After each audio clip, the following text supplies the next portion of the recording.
She thought she was invisible, just another soaked silhouette lost in the storm. But when a billionaire saw her fainting beside a stroller carrying 3 silent babies, everything changed. What he did next shocked even his most loyal staff. But no one expected the stranger from her past to reappear, claiming what he had no right to. This isn't just a story, it's a lifeline. Stay till the end because the truth will break your heart, and heal it in the same breath.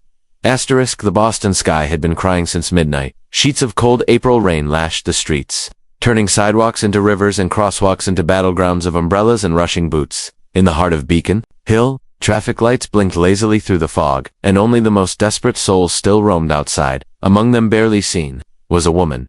Emily Jordan was soaked to the bone. Her jeans clung like second skin, her coat hung limp and useless, and her shoes had stopped keeping out the water miles ago. She could barely feel her fingers as she gripped the handles of a battered double stroller. A third child, no more than a few months old, was strapped to her chest inside a wrap that had long since stopped being dry. Her steps were uneven, her eyes glassy. Her lips moved, but no words came out, just breath, ragged and faint. The babies, Ava and Noah, were silent. No more cries left. Hunger had taken care of that. Emily had made it as far as the edge of Beacon Hill Park before her legs gave out. She collapsed with a gasp onto the wet pavement, her arms splayed beside the stroller, her vision blurred with raindrops and exhaustion. Trees whispered above her, offering no comfort. She blinked once, twice, and then her eyes closed. Asterisk, Nathaniel Walker had not meant to go running that morning. In fact, the tech billionaire had scheduled a board meeting at 7 a.m., 2 interviews before lunch, and a black tie gala by evening. But the rain called him like it always did when the pressure in his chest got too heavy. And so, dressed in black running gear and a hood pulled tight, he ran. Each step hit the pavement like a war drum. His breaths were harsh, not from exertion, but from the ghosts he couldn't seem to leave behind. Dead investments, failed relationships, empty penthouses, until he saw it. A stroller, alone, half submerged in a puddle, and beside it her. Nathan's feet skidded to a halt. For a second, he thought he was hallucinating, but no, she was real. The woman on the ground wasn't moving. "Hey," he shouted, his voice slicing through the downpour. "Ma'am?" No answer. The babies didn't cry. They didn't move. Nathan dropped to his knees, fingers trembling as he reached for her pulse. Faint, he looked into the stroller. 3 tiny faces, eyes barely open, lips pale. "God, no," he whispered, already pulling out his phone. But the screen flickered wet, useless. There was no time. With one arm, he lifted the woman light as a soaked blanket. With the other, he steered the stroller. The rain pelted them, unforgiving. 10 blocks, 10 long frantic blocks to Beacon Street, to the only place that might still hold some warmth. Asterisk, the wrought iron gates of Walker Estate parted before Nathan's soaked figure. "Margaret," he bellowed before he'd even reached the porch. The front door swung open, and Margaret Hayes' unshakable house manager of 15 years froze in disbelief. "Nathan, dear heaven, what happened? Get Dr. Wells and Nurse Linda now," he commanded, already stepping into the grand foyer, tracking puddles on polished oak. 3 babies, 1 woman, hypothermic, starving. Margaret vanished like lightning. Nathan laid the woman gently on the tufted chaise in the drawing room. The babies, still eerily silent, were swaddled quickly in thick towels, brought by a panicked staff. Within minutes, Dr. Jonathan Wells, the estate's private physician, arrived, his hands already gloved. Behind him came Nurse Linda, carrying a tray of emergency supplies. As they worked, Nathan sat on the floor, drenched, hands shaking. "Who is she?" Linda asked quietly. Nathan stared at the woman's face, young, barely older than 25. Dirt smudged her cheeks. Her lips were cracked. Her eyes fluttered beneath closed lids. "I don't know," he murmured, "but she's not going back out there." Asterisk, it was hours before she stirred. Emily blinked against the soft light of a fireplace. The last thing she remembered was the storm, the cold, the ache of hunger so deep it hurt to breathe. Then warmth, blankets, a ceiling she didn't recognize. And crying. She sat up too fast and winced, but her ears didn't lie. Her babies, her world, were nearby. "They're okay," a calm voice said from the chair beside her. "They've been fed. They're safe." Emily turned to see him, tall, rugged, with storm-gray eyes and damp hair pushed back from his forehead. Not young, but not old. Kind, but guarded. Who are you?" she croaked. "Nathan Walker," he replied, offering a mug of tea. "I found you in the park." She looked around, dazed. Her eyes landed on the babies, each tucked in plush bassinets near the fireplace. Tears welled up before she could stop them. "I'm Emily," she whispered. "Emily Bennett." Nathan gave a tight nod. "Do you have family? Anyone I can call?" Emily looked down. "No," she said. "There's no one." Asterisk, as the rain tapered off outside. Inside the estate, warmth bloomed. Emily told her story in fragments. Her husband had abandoned her after learning she was pregnant with triplets. She'd tried to survive on a waitress's income, but the cost of daycare, rent, and formula broker When her landlord finally evicted them, she walked for hours. With nowhere to go, I didn't want to die, she said quietly, staring into the flames. I just didn't know where else to go. Nathan didn't speak right away. He thought of the billion-dollar ideas he'd tossed away, the homes he owned, but never visited, the parties where people smiled with teeth, but never with hearts. I don't usually take people in, he said. Emily tensed. But you and your kids, you're staying for now, as long as you need. She looked at him, looked on, nodded.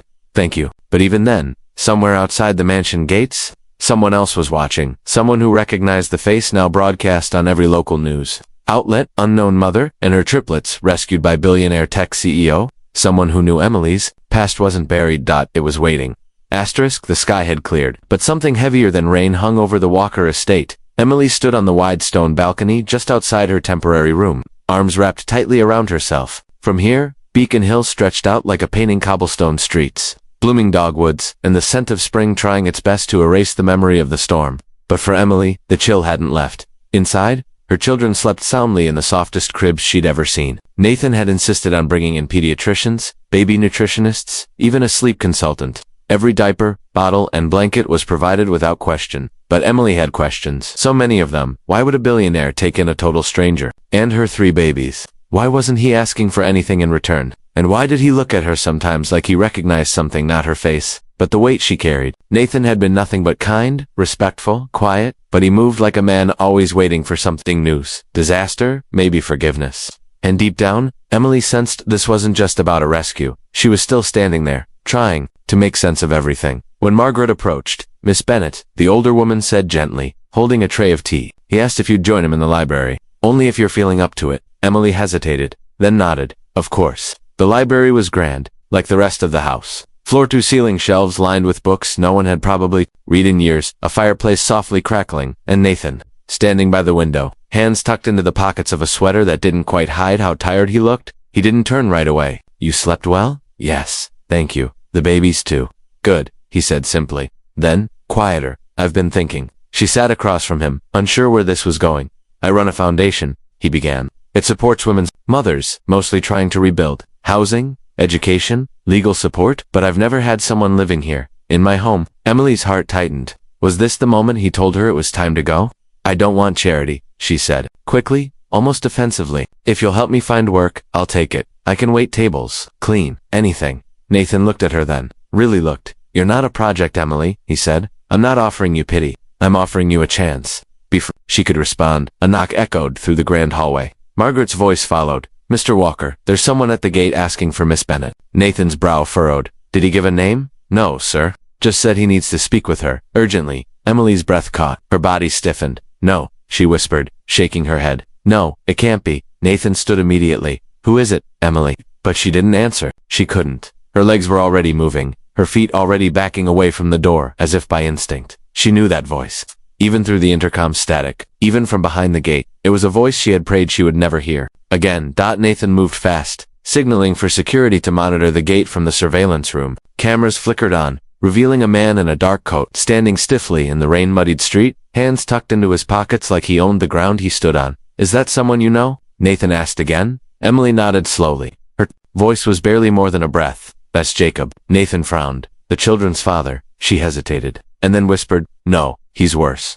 Nathan watched her carefully, noting the way she gripped the back of the chair like it was the only thing holding her upright. Do you want me to speak to him? He asked gently. No, she said, firm this time. Don't let him in, please. And Nathan did in single quotes T. Security informed the man at the gate that the woman he was looking for was unavailable and advised him to leave. But Jacob didn't move. He just smirked at the camera and turned away, slowly. When the footage cut off, Nathan turned back to Emily. Do I need to be worried? Emily met his eyes, and for the first time, there was fear behind them. He always said, if I ever ran, if I ever tried to start over, he'd find me, and take everything. That night, the mansion was quiet. Nathan couldn't sleep. He sat in his study, watching the footage of Jacob again, over and over. He didn't know the man, but something about his stillness was loud, dangerous. Emily's words echoed in his mind. Take everything. Nathan had spent years protecting his companies, his assets, his name, but tonight felt different. This wasn't about stocks or headlines. This was about 3 babies. A mother with nowhere left to run. He had promised himself he wouldn't get personally involved, that offering a warm bed and food was the limit, but somehow, somewhere between finding her in the rain and seeing the fear in her eyes tonight, that line had disappeared. The next morning, a letter arrived at the front gate.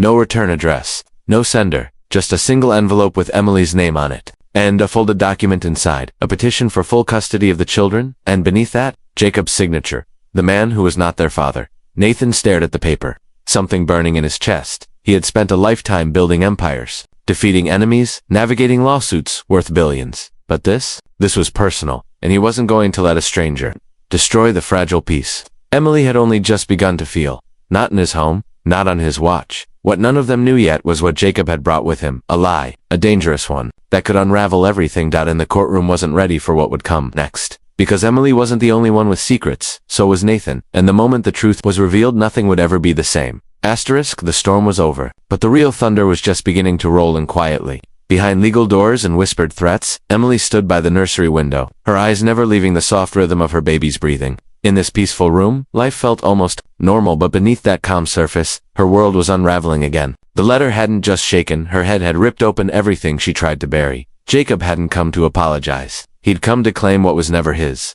Downstairs, Nathan paced the length of his study, the custody petition in one hand, his phone in the other. He was calling in favors, discreet ones. Nathan Walker had power, real power, and he rarely used it for personal matters. But this had crossed that line. His attorney, Laura Klein, arrived just after dawn. Sharp, unshakable, and trusted with Nathan's deepest scandals. She listened without blinking. "He's not the biological father?" she asked, eyebrows raised. "No," Nathan replied. "Emily says he isn't, he never was." Laura nodded slowly. "And the real father?" Emily had refused to say, only that it was someone she'd left behind, someone who didn't even know she'd been pregnant. But now, manipulative Jacob was trying to pose as a father figure to gain legal ground. Laura sighed, flipping through the papers. "We'll need proof. Without DNA or a signed affidavit from the actual father, he could make this ugly, especially if he's got money behind him." Nathan's jaw tightened. "Then I'll use mine." Upstairs, Emily sat on the edge of the bed, fingers trembling as she reread the letter. Petition for custody based on concern for the children's well-being. Concern. Jacob didn't even know their names. He'd never held them, never bought a single bottle or blanket, but he knew how to twist things, how to play the role of a savior in public while destroying people behind closed doors. Nathan came to her quietly, his tone softer than usual. "We'll fight this." Emily looked up. "You believe me?" He didn't even hesitate. "I trust what I saw that day in the rain, a mother who nearly died to keep her children safe." Tears welled in her eyes. No one had ever defended her like that, not even her own parents. "But Jacob's not stupid," she whispered. "He must have something, some trick. He wouldn't have come unless he thought he could win." And that's when it hit Nathan. This wasn't just about legal custody. Jacob didn't want the children, he wanted control over Emily. To hurt her in the one place she was most vulnerable, her family. The next morning, Nathan had surveillance teams follow Jacob quietly. It wasn't about invading privacy, it was protection. What they discovered, however, shocked even Nathan. Jacob had recently sold his small auto parts business. The sale barely made headlines, but the buyer? A shell company tied to a familiar name, Davis and Kane Capital, a private equity firm Nathan had once exposed for laundering money. Jacob hadn't come into money by luck. He had help. Someone with resources, lawyers, and just enough dirt to push a fraudulent custody case through the courts if no one questioned it. But Nathan would question everything. Later that week, they received an official court summons. The hearing was in 7 days. 7 days to prepare, 7 days to prove that the man standing outside the gates wasn't a concerned father but a dangerous manipulator. And in those 7 days, Emily would have to do something she never wanted to do, tell the truth, the full truth, about how she met Jacob, about the night everything changed, about why she had to run.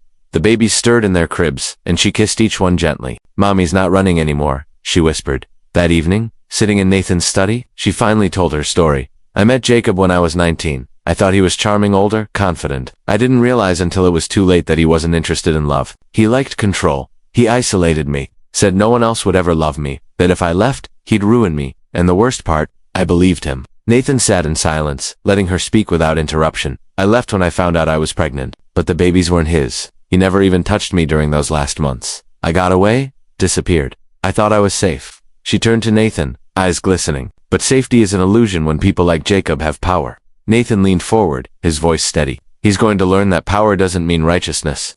She hesitated, then asked the one question that had been clawing at her. "Why are you doing all this for me?" Nathan didn't speak at first. Then he looked her in the eye and said something that changed everything. "Because I know what it's like to lose family, and how far you'll go to protect it." There was something behind those words, something more personal than business or charity. Emily sensed it, and in that moment, their connection deepened. Not because he had money, but because he understood pain and healing. The courtroom was still days away, but they were already standing together, and neither of them planned to back down. What they didn't know was that Jacob's plan involved more than lies. Someone else from Emily's past was about to surface, someone with the power to turn the case upside down, and when they walked into that courtroom, they wouldn't just be fighting for custody, they'd be fighting for the truth. The morning of the custody hearing arrived, cloaked in a heavy fog, as if even the city itself held its breath. Outside the courthouse, cameras flashed like lightning, eager for a story they didn't understand. Reporters shouted names, but Nathan kept a steady hand on Emily's back as he guided her through the crowd. Her eyes stayed locked ahead.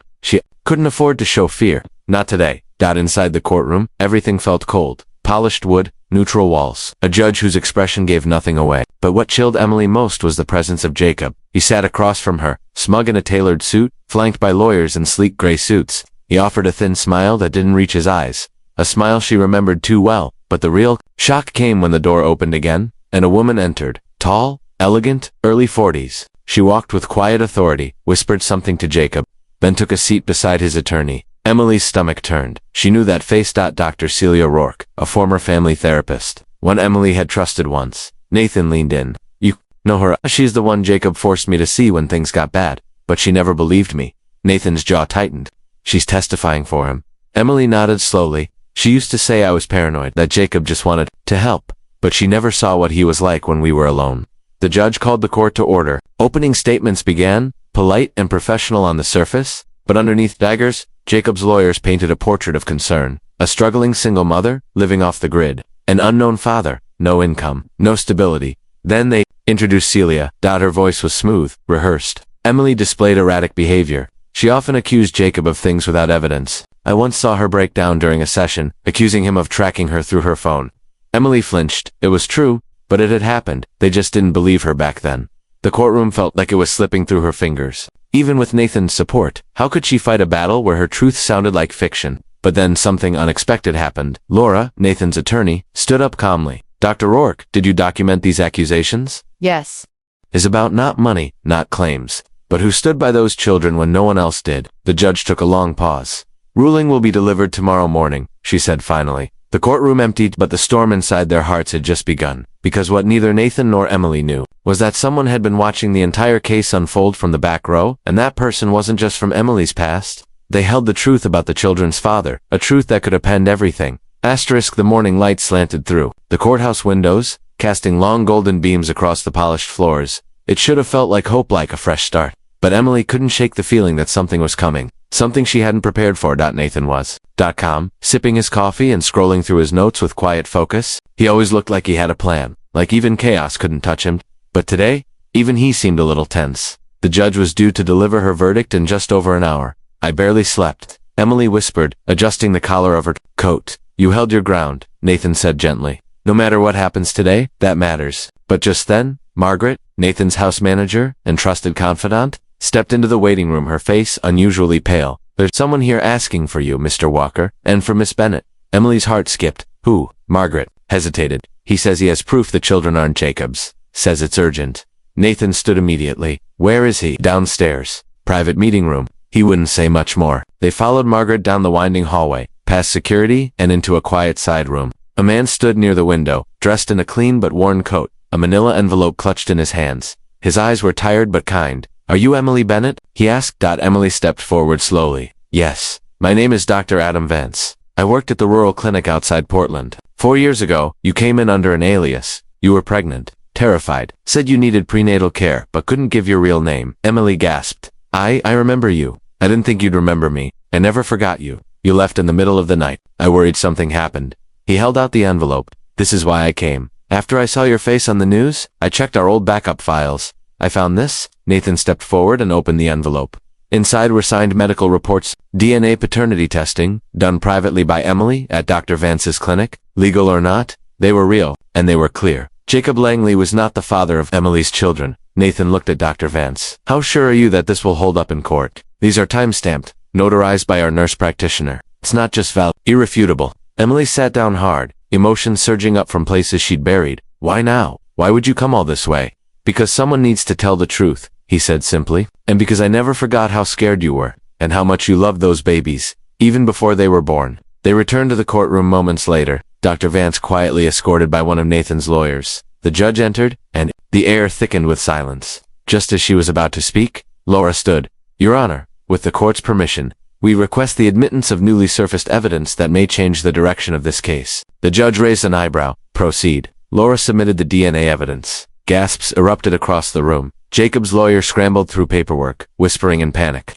Jacob's expression was unreadably until it cracked. Red-faced and rattled, he stood. Your Honor, we dispute the legitimacy, but the judge silenced him with a glance. This evidence predates your claims by over 4 years. Unless you can disprove it, it undermines your entire foundation. Then she turned to Emily. Miss Bennett, do you have anything to say before I make my ruling? Emily stood slowly, the courtroom blurring slightly in her vision as tears pooled in her eyes. But her voice didn't waver. I didn't come here for revenge. I came here for safety. For truth, I've made mistakes. I've hidden, but I've never lied about why. I ran. My children are not pawns. They're not leverage, they're my heart. I didn't have the power to stop Jacob then, but I do now.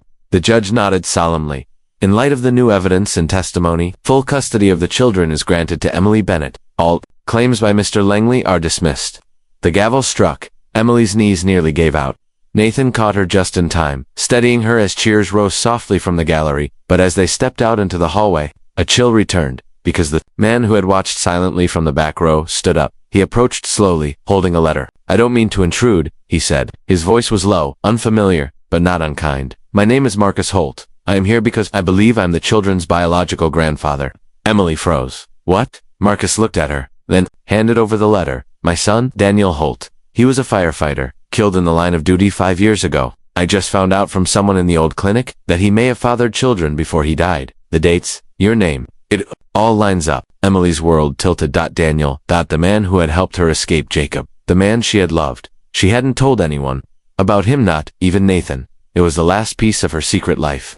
The last memory she'd tried to bury because it hurt too much. She opened the letter. Inside was a picture of Daniel holding a tiny baby blanket, the same kind her children still had. Marcus's voice trembled. I don't want to cause trouble. I just want to know if it's true, if I have grandchildren, and if maybe one day I can know them. Emily looked at Nathan, whose eyes were filled with silent questions, and she knew this wasn't the end of the story. It was the beginning of a deeper truth, because what Daniel left behind wasn't just a memory, it was a legacy. And now, Emily had to decide what came next. Asterisk, the silence in the hallway was so thick, it seemed to press in from every direction. Emily stood frozen, the letter from Marcus Holt trembling in her hand. The photo inside the man with kind eyes and a familiar jawline stared back at her, stirring memories she had locked away. Daniel Holt, the only man who had ever shown her kindness before Nathan, a firefighter who had pulled her out of Jacob's trap and helped her disappear. He had vanished just before she discovered she was pregnant, killed in a warehouse fire trying to save a child.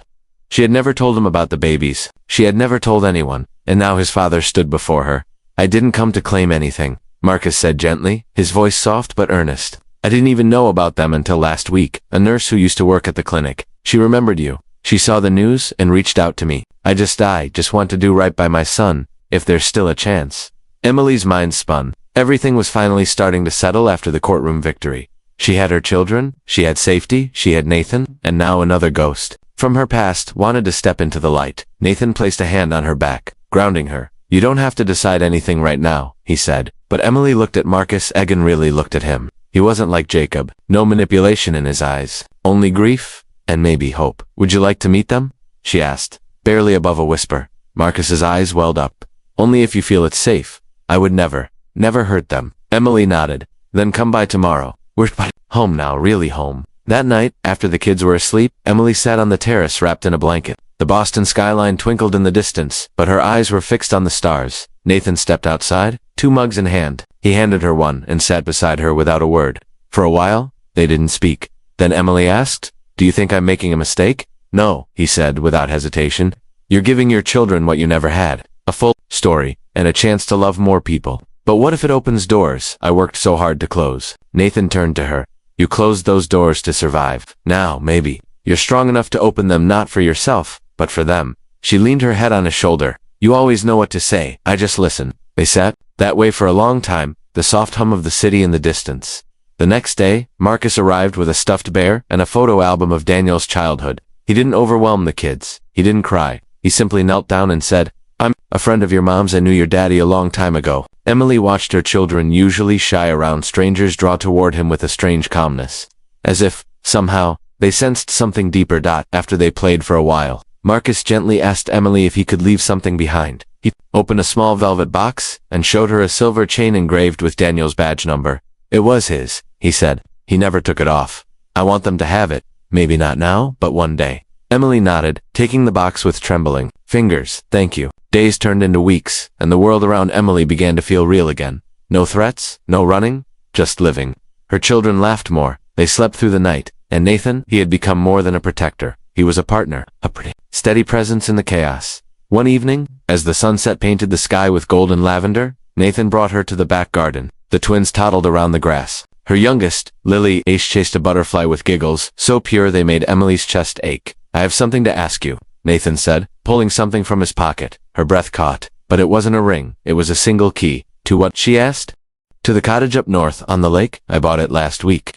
I want you and the kids to have somewhere that's just yours. No cameras, no boardrooms. Just trees, sky, peace. Emily blinked back tears. You didn't have to. I didn't have to, he interrupted, but I wanted to. Because no one ever gave you space to just be, to dream. I want to give that to you. She looked at the key, then at the man who had changed her life. You already did. Months later, the court documents were finalized. Jacob disappeared from the legal system entirely. Emily officially changed her children's last name not to Walker, not to Langley, but to Holt, not because they were defined by the past, but because they deserved to carry the name of someone who had loved them before they even entered the world. Emily stood in the same park where Nathan had first found her. No longer. The woman collapsed in the rain, but a mother standing strong, and beside her, Nathan held her hand. You're not running anymore, he said. She smiled, tears glinting in her eyes. I'm finally home.